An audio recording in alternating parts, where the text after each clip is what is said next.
రాష్ట్ర వ్యాప్తంగా ఒక్కసారి బీసీ సంఘాలు కావచ్చు, బీసీ నేతలు రాష్ట్ర ప్రభుత్వం పైకి బగ్గుమని లేసారు. ఏదైతే గతంలో ఎలక్షన్ టైంలో ఇచ్చిన హామీ ప్రకారం ఆ కులగణన జరగలేదు. బీసీలకు అన్యాయం జరిగింది. ఈ 2014లో చేసిన లెక్కలకి, ఇప్పుడు చేసిన లెక్కలకి ఎక్కడైనా చూస్తే ఆ పెరిగే వ్యవస్థను ఉంటది తప్ప తగ్గే వ్యవస్థ ఎక్కడ కనిపిస్తదని చెప్పేసి పెద్ద ఎత్తున నాయకులంతా రాష్ట్ర ప్రభుత్వాన్ని విమర్శించడం జరుగుతుంది. మాట్లాడదాం. మనతో పాటు పల్లె రవి గౌడ్ గారు ఉన్నారు. ఏంటి ప్రధానంగా తెలంగాణ రాష్ట్రంలో ఎక్కడ చూసినా సరే బీసీల మీదనే రాజకీయం నడుస్తుంది. మీరు ఎలా చూస్తారు దీన్ని? ఇప్పుడు కాంగ్రెస్ పార్టీ కామారెడ్డి డిక్లరేషన్ పేరు మీద కామారెడ్డిలో బీసీ డిక్లరేషన్ ఇచ్చింది. అందులో ప్రధానంగా బీసీ కులగణన అని చెప్పి దానికి అనుగుణంగా 42% రిజర్వేషన్ల పెంపు స్థానిక సంస్థల్లో. బీసీ కులగణన గొప్పగా ఏదో చేస్తున్నామని చెప్పి అప్పటి నుంచి మొదటి నుంచి చెప్తున్నాం. నిన్న పెట్టినటువంటి అసెంబ్లీలో ప్రవేశపెట్టినటువంటి నివేదిక ఏంటంటే అది పచ్చి బూటకం.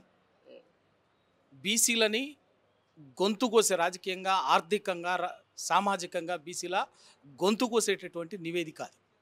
ఎందుకు అంటే ఇవాళ 2014 సమగ్ర కుల సర్వే ఎస్కేఎస్, సరే వాళ్ళు ఏమైనా మాట్లాడవచ్చు, ఆ సర్వే జరిగింది నిజం, ప్రతి ఒక్కరూ పాల్గొన్నది నిజం, చాలా శాస్త్రీయంగా జరిగింది కూడా నిజం. దాంట్లోనే బీసీ జనాభా 51% అని చాలా స్పష్టంగా ఉన్నది. అంటే 10 సంవత్సరాల క్రితం జరిగినటువంటి దాంట్లో 51% ఉంటే జనాభా, ఇవాళ 46% ఎట్లయితుంది? ఆ రోజు లెక్కల ప్రకారంగా 1,85,00,000 బీసీ జనాభా ఉన్నది. ఇవాళ 1,64,00,000 చూపించారు. అంటే 21 లక్ష జనాభా తగ్గుతుందా? అసలు ఏమైనా ప్రపంచంలో ఎక్కడైనా జనాభా తగ్గినటువంటి పరిస్థితి ఉందా? భారతదేశంలో ఇవాళ 100 కోట్ల జనాభా చైనాను దాటి 150 కోట్లు అయింది. ఇదే అగ్రవర్ణాల జనాభా 7 to 8% ఉన్నటువంటిది 15% చూపించినారు. కానీ బీసీ జనాభా మాత్రం 46 చూపిస్తుంది. ఎందుకు నిన్న ప్రధానంగా మిగతా వర్గాల జనాభా అంతా పెరిగింది, కేవలం ఈ బీసీ జనాభా తగ్గడం గల కారణం ఏంటి? నిజంగానే ప్రభుత్వం తప్పులు లెక్కలు చూపెడుతుందా? నిజంగానే బీసీ జనాభా తగ్గిపోయిందా? 100% ప్రభుత్వం చేసింది మోసం, కుట్ర, అబద్ధం. ఎందుకు అంటే మొత్తం ఎంత చెప్పింది? 3,54,00,000 మంది సర్వేలో పాల్గొన్నారు, ఇంకో 16 లక్షల మంది సర్వేలో పాల్గొనలేదు అని చెప్పింది. అంటే 3,70,00,000 మంది మాత్రమే రాష్ట్ర జనాభా అని చెప్పేసి రేవంత్ రెడ్డి గారి ప్రభుత్వం ఇలా సమాజానికి చెప్పదలుచుకున్నది. 3,70,00,000 అన్నది పక్కకు పెడితే ఇవాళ ఏ గణాంకాలు చూసినా ఇవాళ చాలా స్పష్టంగా మొన్ననే ఎలక్షన్ కమిషన్ ఆఫ్ ఇండియా ప్రకటించింది అధికారికంగా. అది రాజ్యాంగబద్ధమైనటువంటి సంస్థ, చాలా పెద్ద, ఎప్పుడు కూడా దానికి జరిగేటటువంటిది ఉంది. తెలంగాణ రాష్ట్రంలో ఎంత ఓట్లు ఉన్నారు? 3,35,00,000 చిల్లర ఓటర్లే 3,35,00,000 మంది ఓటర్లు ఉన్నారు. అంటే దాని లెక్కేంది? 18 సంవత్సరాలు నిండినటువంటి వాళ్ళు 3,35,00,000కు పైగా ఉన్నారు. స్పష్టంగా అది అధికారికంగా చెప్పింది ఒక లెక్క. రెండవది, ఇవాళ ప్రభుత్వ అధికారిక లెక్కల ప్రకారంగానే 1వ క్లాస్ నుంచి 10th క్లాస్ వరకు చదువుతున్నటువంటిది ప్రభుత్వ విద్యాసంస్థలు, ప్రైవేట్ విద్యాసంస్థలు, కార్పొరేట్ విద్యాసంస్థలు, ప్రతి విద్యాసంస్థలో కలిపి వాళ్ళ ఎంతమంది అంటే 10th క్లాస్ వరకు చదువుతున్నటువంటి వాళ్ళది 59 లక్షల మంది ఉన్నారు. వీళ్ళందరూ కూడా 10 సంవత్సరాల లోపు ఉన్నటువంటి వాళ్ళు. అంటే ఎంత అయింది? అది 3,35,00,000 ప్లస్ 59 లక్షలు అంటే 60 లక్షలు. ఎంత అయింది? దాదాపు 3,93,00,000. అంటే ఏజ్ గ్రూప్ చూస్తే శాస్త్రీయంగా 18 ఏళ్లకు పైబడినటువంటి వాళ్ళు 3,35,00,000, 5 నుంచి చదివేదంటే స్కూల్కి పోయేటటువంటి వాళ్ళు 5 నుంచి 18 సంవత్సరాల వాళ్ళు 59 అంటే 60 లక్షలు ఉన్నారు సుమారుగా. ఇక పుట్టి 1 to 5 years ఏజ్ గ్రూప్ ఉన్నటువంటి వాళ్ళు దాదాపు ఎంత ఉంటారో కనీసం వాళ్ళకు 10-15 లక్షలు అయితే ఉంటారుగా, 15-20 లక్షలు అయితే ఉంటారుగా. పిల్లలు, చంటి పిల్లలు, వీళ్ళంతా కూడా 1 సంవత్సరం పుట్టిన బిడ్డలు లెక్క, అంతే కదా. అంటే ఎంత వస్తుందో రాష్ట్ర జనాభా? 4,15,00,000 నుంచి 20 లక్షలు ఉండే అవకాశం ఉన్నది. 100% అది నిజం. ఎందుకు అంటే 7 దశాబ్దాలుగా ఈ దేశంలో పాపులేషన్ జనాభా పెరిగినటువంటి రేటు చూస్తే, గ్రోత్ రేట్ చూస్తే యావరేజ్గా ఎప్పుడు కూడా 12% 12.5 13% ఉన్నది.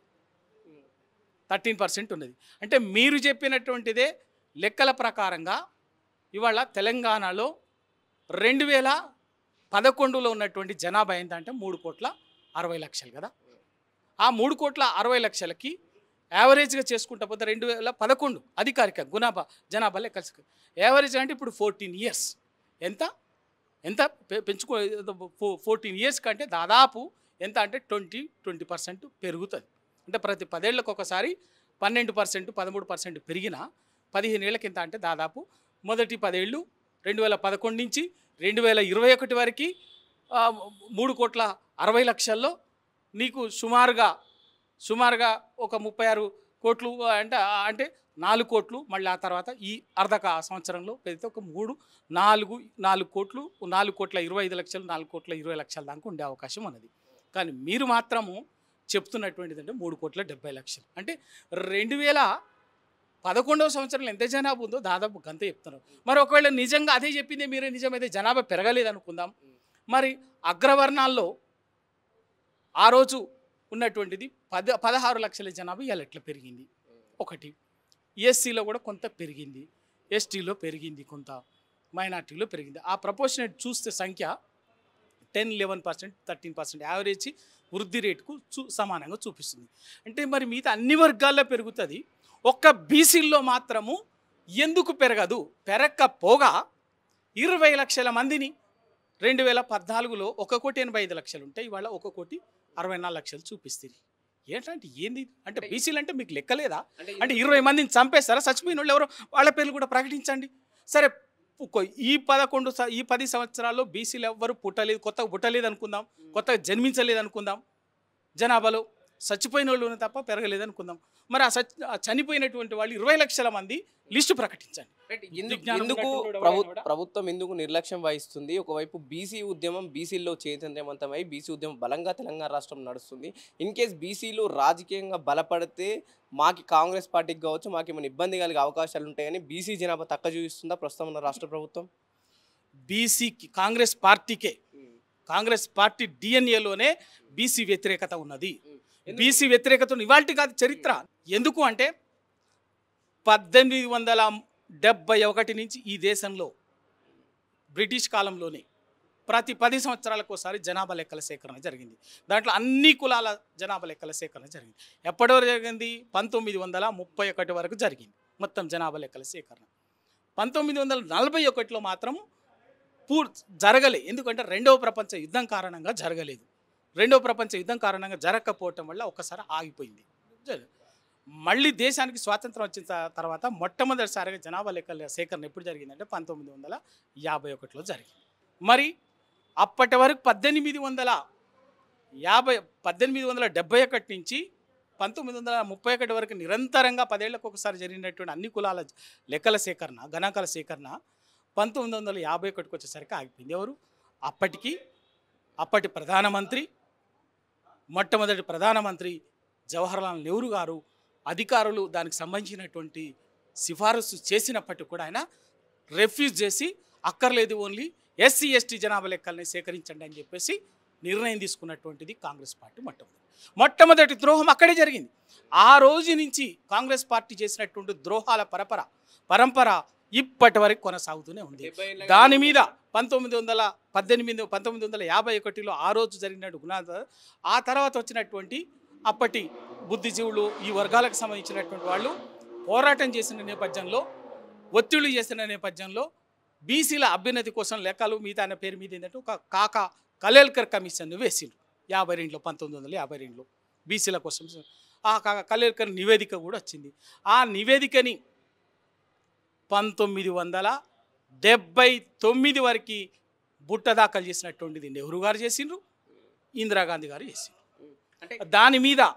దాని మీద న్యాయ పోరాటం చేసి తర్వాత రాజకీయ పోరాటం చేసిన నేపథ్యంలో 1979లో అప్పటి జనతా ప్రభుత్వం ప్రధానమంత్రిగా ఉన్నటువంటి మొరార్జీ దేశాయ్ గారు మళ్ళీ దానికి అది అశాస్త్రీయంగా ఉంది, అది ఉంది కాబట్టి మళ్ళీ కొత్తగా బీసీ గణాంకాలు డెఫినేషన్స్ అన్నిటికీ రికమెండేషన్స్ వాళ్ళ అభ్యున్నతి కొంచెం చేయాల్సినటువంటి సిఫారసు మీద మండల్ కమిషన్ని వేసింది.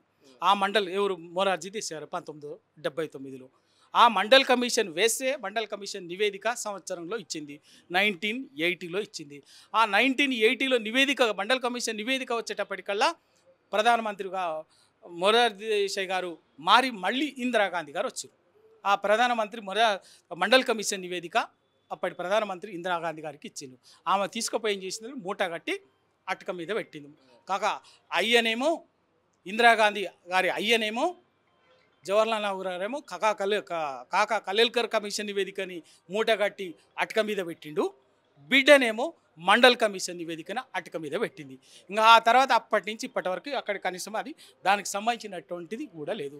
తర్వాత 1990లో అప్పటి నేషనల్ ఫ్రంట్ ప్రభుత్వం ప్రధానమంత్రి అయినటువంటి విపి సింగ్ గారు మండల్ కమిషన్ నివేదికని తెర మీద తీసుకొచ్చిండు. దీన్ని అమలు చేస్తాం, బీసీలకు రికమెండేషన్స్, కేంద్ర ప్రభుత్వ ఉద్యోగాల్లో పొలిటికల్ రిజర్వేషన్ అన్నిటికి సంబంధించి మండల్ కమిషన్ దాదాపు 41 రికమెండేషన్స్ ఉంటే వాటన్నిటిని పెట్టిండు అమలు. అప్పుడు పార్లమెంట్లో పెడితే దానికి 2 జాతీయ పార్టీ ఇలా నంగనాచి మాటలు మాట్లాడుతున్న 2 జాతీయ పార్టీలు, అటు బీజేపీ అటు కాంగ్రెస్.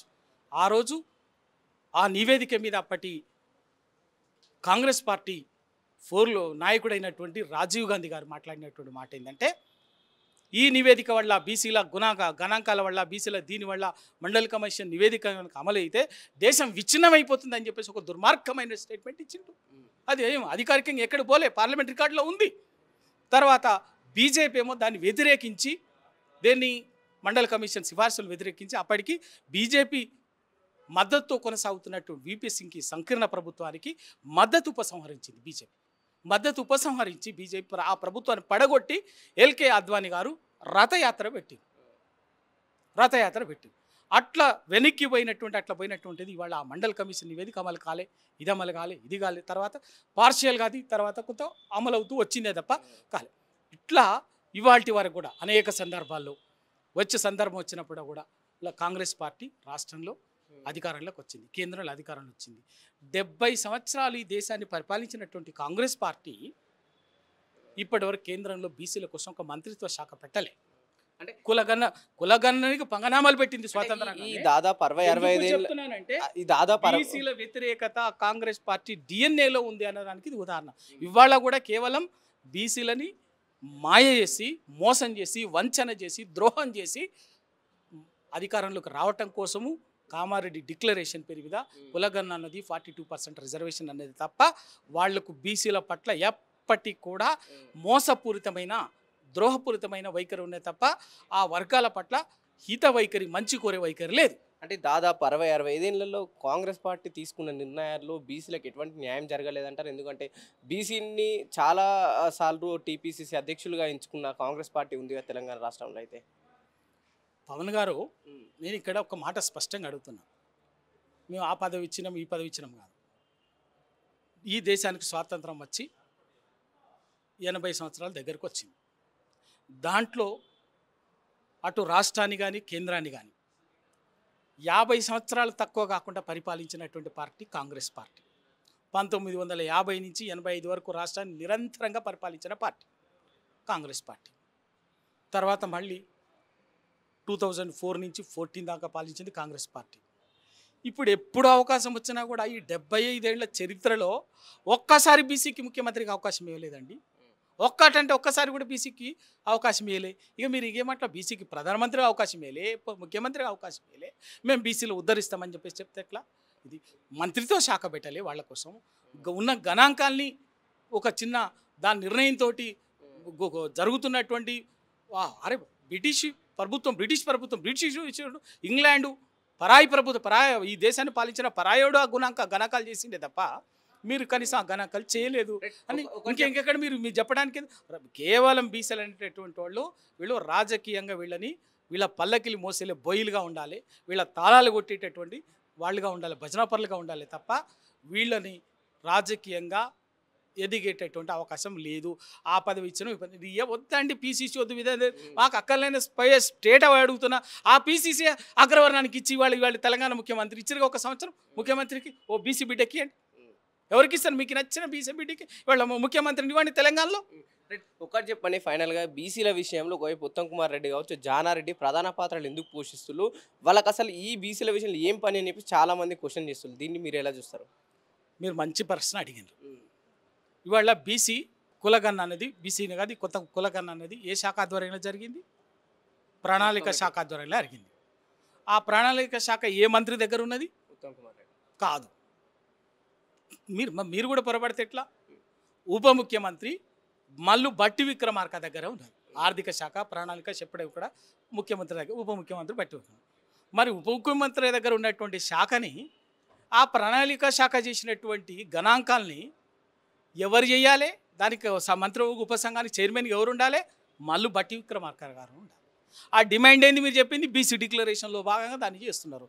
అయితే మల్లు బట్టి విక్రమార్క గారు ఉండాలి ఆ మంత్రివర్గ ఉపసంఘం చైర్మన్గా, లేదా బీసీ మంత్రి అయినటువంటి పొన్నం ప్రభాకర్ గారు అన్న చైర్మన్గా ఉండాలి. ఉత్తమ్ కుమార్ రెడ్డి గారు ఎట్లుంటారండి? ఆయనకేం సంబంధం? ఎందుకు అంటే అక్కడే మొదలైంది కుట్ర, అక్కడే మొదలైనది. ఎందుకంటే ఎంతో కొంత మల్లు బట్టి విక్రమార్కను పెట్టినా కూడా ఓ దళితుడు కాబట్టి ఇంత ఒక సామాజిక స్పృహతోటి ఇంత మిగతా ఏం జరిగినా కూడా కొంత ఓ ప్రేమ చూపిస్తాడు. పొన్న ప్రభాకరు ఓ బీసీ బిడ్డ కాబట్టి తను ఎంతైనా కూడా ఎంత రాజకీయాలు ఉన్నా కూడా కొంత బీసీ అయినా సరే కొంచెం జెన్యున్గా చేస్తే బాగుంటుందేమో అన్నట్టు ఆరాట పడతాడు. కాబట్టి అది వాళ్ళకి ఇష్టం లేదు ప్రభుత్వానికి. అందుకే పచ్చి బీసీ వ్యతిరేకమైనటువంటి ఉత్తమ్ కుమార్ రెడ్డి గారిని దానికి మంత్రివర్గ ఉపసంఘం చైర్మన్గా పెట్టి వీళ్ళందరినీ దాంట్లో పెట్టేసి వాళ్ళు ఇది చేస్తే అది చేసి, అందుకే ఆ కనుసన్నలలోనే ఉత్తమ్ కుమార్ రెడ్డి గారు చేసిన పని ఏంటంటే బీసీ ఈ సమగ్ర కుల కనుసన్నలలో నోటితో మాట్లాడి నొసటితో ఎక్కిరించే పని చేసి అదే జరిగింది. అందుకే ఇవాళ కనుక ఒక్కటే అండి, మీరు ఎక్కరు ఆధార్ కార్డు లెక్కల ప్రకారంగా 3,85,00,000 తెలంగాణ రాష్ట్ర జనాభా. మీకు సమగ్ర కుటుంబ సర్వే ప్రకారంగా దాదాపు ఆ రోజే ఉన్నటువంటి జనాభా 3,70,00,000 ఆ రోజే ఉన్నది 2014లోనే. 2011 జనాభా గణాంకాలు మీరు లెక్కలు చెప్తున్నారు. ఆ గణాంకాల ఆ రోజే తెలంగాణ రాష్ట్ర జనాభా 3,60,00,000 సుమారుగా. మరి 3,60,00,000 ఉన్నటువంటి సుమారు జనాభా యావరేజ్ ఏది తీసుకున్నా కూడా 15 ఏళ్ల తర్వాత 3,60,00,000 ఉండదు కదా. 10% యావరేజ్గా తీసుకున్న ప్రతి 10 ఏళ్ళకి ఒకసారి 10 కాదు 13 పక్క పెట్టు మీరు తీసుకున్నా కూడా దేశ యావరేజ్ ఇక్కడ యావరేజ్గా ఉంటుంది కదా. తెలంగాణ రాష్ట్రము ఉమ్మడి రాష్ట్ర యావరేజ్ ఇక్కడ ఉంది కదా. దాని ప్రకారంగా పెరగాలి కదా. ఒక్క బీసీలే అన్ని వర్గాలు పెరుగుతాయి. ఒక్క బీసీల జనాభా 21 లక్ష ఎట్లా తగ్గుతుంది? ఆ తగ్గినటువంటి అంటే చంపేసిరా మీరేమైనా? చంపేసిరా 21 లక్షల మంది బీసీలని? ఎవరో చెప్పండి ఆ తగ్గినటువంటి వాళ్ళు. ఇవాళ గదికి అక్కడ కుట్ర ఉంది. బరాబర్గా ఖచ్చితంగా కామారెడ్డి డిక్లరేషన్ అనేది మోసం, పచ్చి మోసం. ఆ మోసాన్ని మళ్ళొక్కసారి కాంగ్రెస్ పార్టీ చేసిన పని ఏంటంటే నిన్న అసెంబ్లీలో వంచనకు, మోసానికి, ద్రోహానికి మాకు మరెవరు సాటి లేనది నిన్న దాంతో బీసీ గణాంకాలతోటి వాళ్ళ కాంగ్రెస్ ప్రభుత్వం చాటుకున్నది. వదిలిపెట్టేదేం లేదు. తప్పనిసరిగా బీసీ బిడ్డలు మాకు అన్యాయం ఇంతగా 70 సంవత్సరాలుగా ఈ దేశంలో ఒక సమాజంలో 50% పైగా ఉన్నటువంటి బీసీలము అన్యాయం అవుతున్నాము. మమ్మల్ని మా అన్యాయాన్ని సరిదిద్దడానికి ఇది ఒక జయమని చెప్తే పైగా ఏకంగా మా గొంతులే కోస్తే ఊరుకుంటామా? తప్పనిసరిగా మా ఆత్మగౌరవం నుంచి ఆత్మాభిమానం నుంచి బరాబర్ రాజకీయంగా పాతాళం దాకా తొక్కుతాం. మమ్మల్ని మా గొంతులు కోయాలనుకున్నటువంటి ఈ ప్రభుత్వాన్ని రాజకీయంగా పాతాళం దాకా తొక్కుతాం. వదిలిపెట్టేదేం లేదు.